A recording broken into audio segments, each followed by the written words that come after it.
गांव का गरीब किसान मोतीलाल अपनी पत्नी सरोजनी और 3 बच्चों के साथ एक टूटी फूटी झोपड़ी में रहता था। ठंड ने गांव में तबाही मचा रखी थी। हर ओर भूख और सर्दी से बेहाल लोग मदद की आस में जमींदार के पास जाते, लेकिन हर बार उन्हें निराशा ही मिलती। ठंड का प्रकोप लगातार बढ़ रहा था। मोतीलाल अपनी झोपड़ी में बैठा हुआ था। तभी उसकी पत्नी सरोजनी कहती है, ये जी, क्या इस बार भी हम ऐसे ही ठंड में मरने का इंतजार करेंगे? जमींदार के गोदाम में लकड़ियां भरी पड़ी हैं, क्यों नहीं उनसे मदद मांगते? सरोजनी, तुम नहीं जानती, जमींदार गरीबों को तुच्छ समझता है। वह हमारी मदद कभी नहीं करेगा।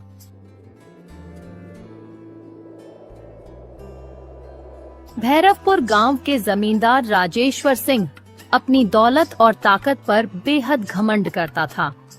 उसका बड़ा सा गोदाम लकड़ियों, अनाज और ठंड से बचने के सामान से भरा पड़ा था, लेकिन वह गरीबों की मदद करने के बजाय उन्हें अपनी शक्ति का एहसास दिलाने में ज्यादा रुचि रखता था।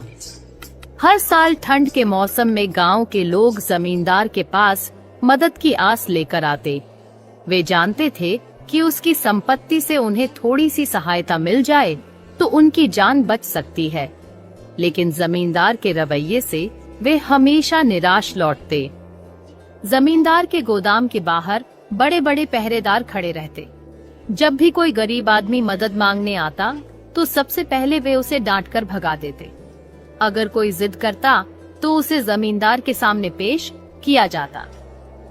गांव की एक विधवा कमला अपने बच्चों के लिए अनाज मांगने गई। ठंड की वजह से उसका छोटा बेटा बुरी तरह बीमार था। जमींदार साहब, भगवान के नाम पर थोड़ा अनाज दे दीजिए, मेरे बच्चे भूख से मर रहे हैं। तुम्हारे बच्चे मरते हैं तो मुझे क्या, मेहनत मजदूरी करके खाना खाओ। साहब, इस ठंड में काम कैसे करूं? मेरी छोटी सी झोपड़ी में आग जलाने को लकड़ी भी नहीं है। अगर लकड़ी चाहिए तो मेरे खेतों में तुम्हें काम करना होगा। कमला चुपचाप आंसू बहाते हुए लौट गई। उसके बच्चे भूख और ठंड के मारे मर गए, लेकिन जमींदार का दिल नहीं पसीजा। एक और किसान हरि ने साहूकार से कर्ज लेकर जमींदार के खेत में काम किया था। ठंड की वजह से उसकी फसल खराब हो गई और वह कर्ज नहीं चुका पाया। साहब, मेरे पास केवल वही जमीन है। अगर वह भी ले लोगे तो मैं अपने बच्चों को कहां लेकर जाऊंगा? मुझे परवाह नहीं, अगर पैसे नहीं दिए तो मैं तुम्हें और तुम्हारे परिवार को गांव से बाहर फेंक दूंगा। जमींदार की निर्दयता यहीं तक सीमित नहीं थी। उसके गोदाम में इतनी लकड़ी थी कि वह पूरे गांव को ठंड से बचा सकता था, लेकिन वह गरीबों की मदद करने के बजाय ठंड में उनका मजाक उड़ाता। गांव के कुछ लोग एक दिन गोदाम के बाहर खड़े होकर उससे मदद की गुहार लगा रहे थे। जमींदार साहब, ठंड में हमारे पास आग जलाने के लिए लकड़ी नहीं है, कृपा करके कुछ लकड़ी दे दीजिए। तुम लोग हर साल ठंड में रोने आते हो, क्या तुम्हें नहीं पता कि ठंड में खुद को कैसे बचाना चाहिए? साहब, हमारे पास कुछ भी नहीं है, आप ही हमारी मदद कर सकते हैं। अगर लकड़ी चाहिए तो पहले मेरे गोदाम के बाहर बर्फ साफ करो, उसके बाद में कुछ मिलेगा। गांव वाले ठंड से कांपते हुए जमींदार की बात मानने को मजबूर थे, लेकिन जब उन्होंने बर्फ साफ कर तो जमींदार ने उन्हें लकड़ी देने से मना कर दिया। अब ठंड का कहर और भी ज्यादा बढ़ने लगा। ठंडी हवाएं शरीर को चीर देने वाली थीं और सूरज जैसे बादलों में कहीं छिप गया था। हर साल ठंड गांव के गरीब लोगों के लिए एक बड़ी मुसीबत बनती थी, लेकिन इस बार यह मुसीबत मौत का कारण बन रही थी। गांव के अधिकतर लोग गरीब थे और टूटी फूटी झोपड़ियों में रहते थे। उनकी झोपड़ियों में न दरवाजे सही थे और न ही खिड़कियां। ठंडी हवा बेधड़क अंदर घुसती और उनके शरीर को सुन्न कर देती। मोतीलाल, उसकी पत्नी सरोजनी और उनके 3 छोटे छोटे बच्चे दिन रात ठंड से कांपते रहते। झोपड़ी में न तो पर्याप्त लकड़ियां थीं और न ही कोई गर्म कपड़े। बच्चों को सर्दी की वजह से लगातार खांसी और बुखार था। ये जी, यह ठंड हमें मार डालेगी। अगर आग जलाने के लिए लकड़ी नहीं मिली तो हम सब इस झोपड़ी में ही मर जाएंगे। मैं क्या कर सकता हूँ सरोजनी? जंगल से लकड़ी लेने जाऊं तो ठंड में हाथ पैर काम नहीं करते और जमींदार से मदद मांगने का तो कोई फायदा ही नहीं। गांव के खेत बर्फ से ढक गए थे। ठंड ने फसलों को नष्ट कर दिया था। जिन गरीबों के पास 1-2 गायें और भैंसें थीं, वे भी उन्हें बचाने में नाकाम हो रहे थे।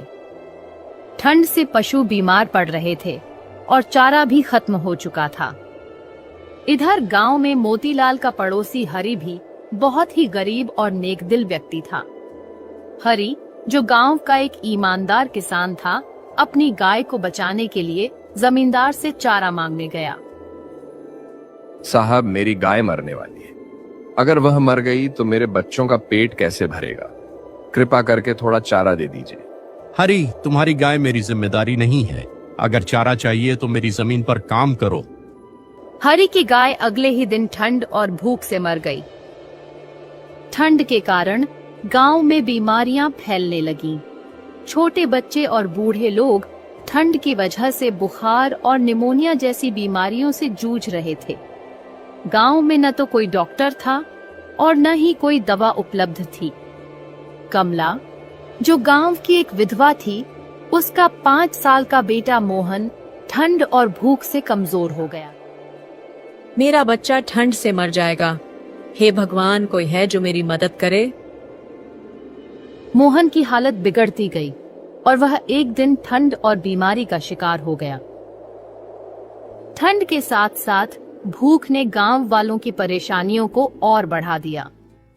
जिनके पास थोड़ी बहुत फसल बची थी, वह भी ठंड की वजह से खराब हो गई थी।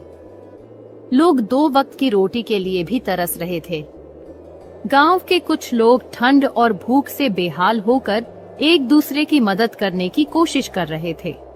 लेकिन जब किसी के पास खुद के लिए ही कुछ न हो, तो वह दूसरों की कितनी मदद कर सकता है? क्या तुम्हारे पास थोड़ी लकड़ी है? मेरे बच्चे ठंड से कांप रहे हैं। मेरे पास खुद के लिए कुछ नहीं है। हम सब एक ही मुश्किल में हैं। ठंड ने धीरे धीरे गांव के कई लोगों की जान ले ली। बच्चों और बूढ़ों की संख्या सबसे ज्यादा थी। हर सुबह गांव में किसी न किसी के मरने की खबर आती। ये जी, यह ठंड हमारे बच्चों को भी ले जाएगी। हमें कुछ करना होगा। सरोजनी, ठंड का कहर हम गरीबों के लिए अभिशाप है। जमींदार के पास सब कुछ होते हुए भी वह हमारी मदद नहीं करेगा। गांव में ठंड का कहर बढ़ने के बाद जहां एक तरफ जमींदार राजेश्वर सिंह की हवेली में हर सुख सुविधा थी, वहीं गांव के गरीब किसान ठंड और भूख से जूझ रहे थे। जमींदार ने गरीबों के दुखों को नजरअंदाज करते हुए अपनी शेखी बघारी थी और इसने गांव वालों के दिलों में क्रोध और नफरत भर दी थी। जमींदार को यह खबर मिली कि मोतीलाल का परिवार ठंड से बचने के लिए बाबा के दिए हुए पुराने कंबल का उपयोग कर रहा है और इस कारण वे सुरक्षित हैं। यह खबर उसे न सिर्फ चिढ़ाने वाली लगी, बल्कि उसे यह भी लगा कि किसी गरीब के हाथों उसकी संपत्ति का नुकसान हुआ है। कैसे हो सकता है कि मेरे गोदाम में आग लगी और मोतीलाल जैसे गरीब लोग बच जाएं? यह सब मेरे लिए अपमान है। उसने ठान लिया कि वह इस मामले का बदला लेगा और मोतीलाल को अपनी ताकत दिखाएगा। उसने तुरंत अपने पहरेदारों को मोतीलाल को पकड़ने के आदेश दिए। अगली सुबह जमींदार के आदमी मोतीलाल के घर पहुंचे।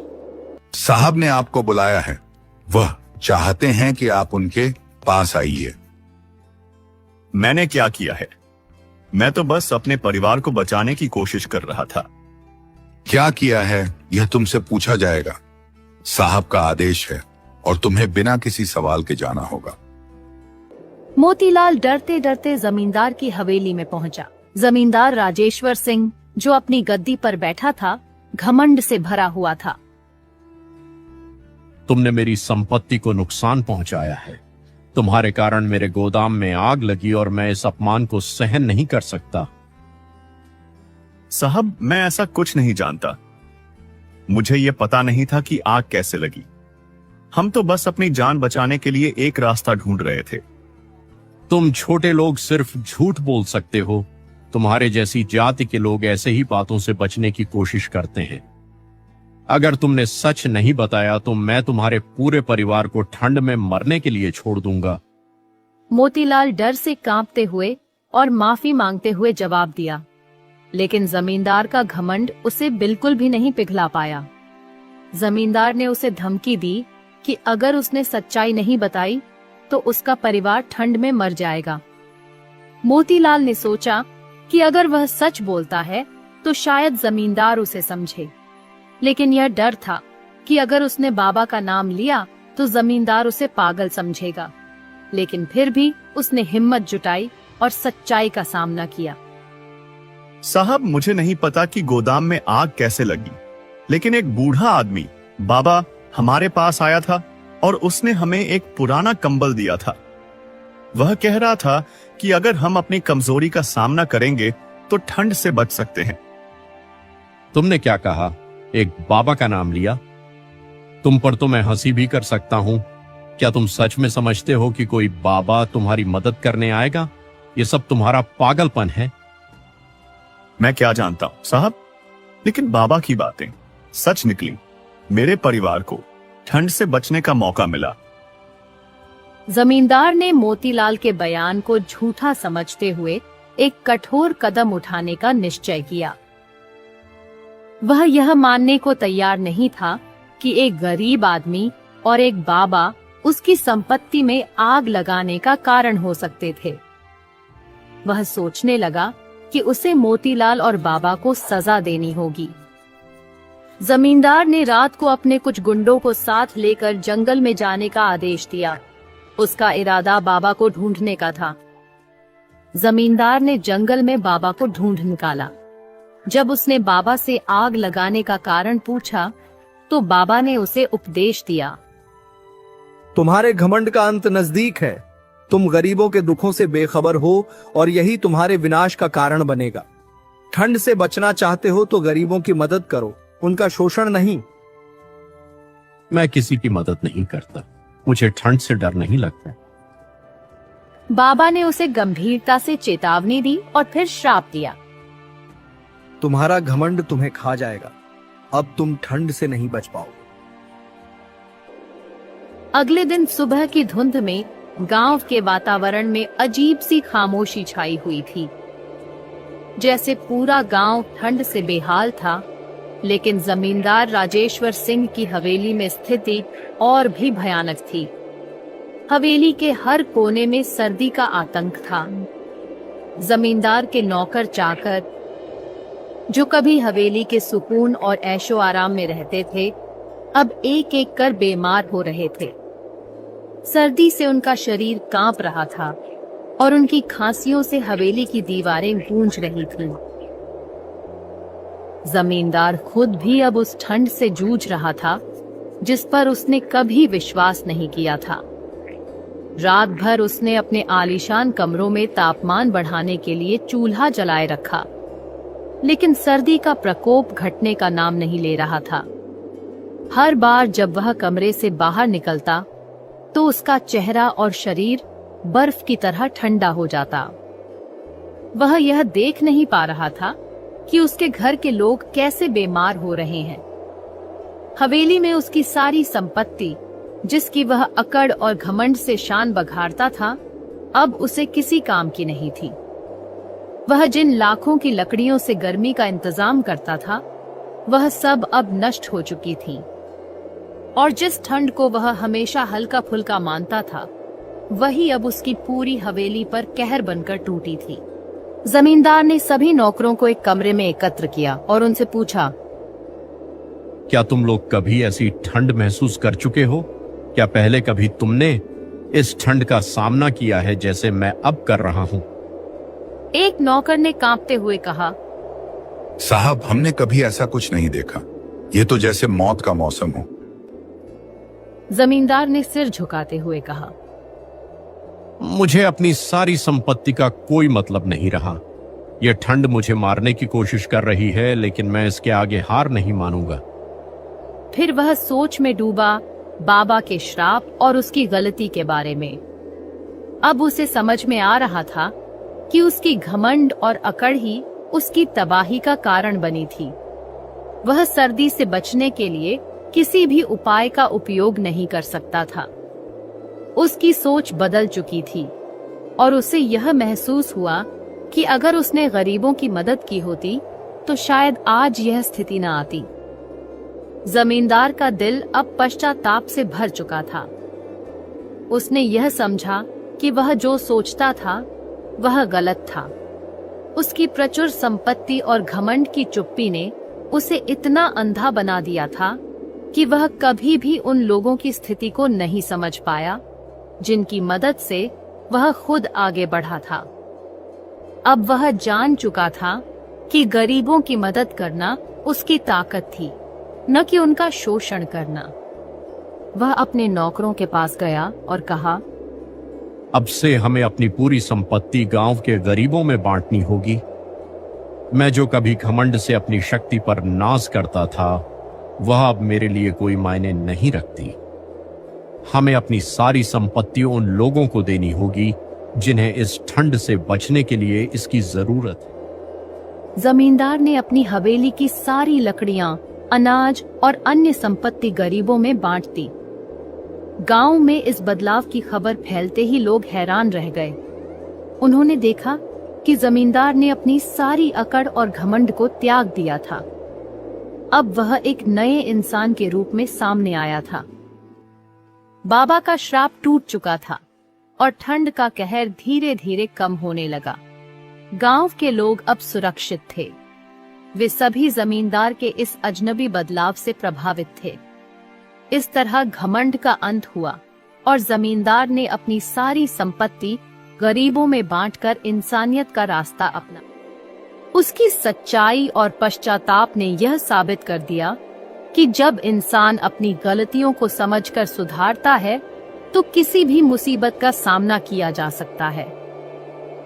घमंड विनाश का कारण बनता है, जबकि इंसानियत हर मुश्किल को हराने की ताकत देती है।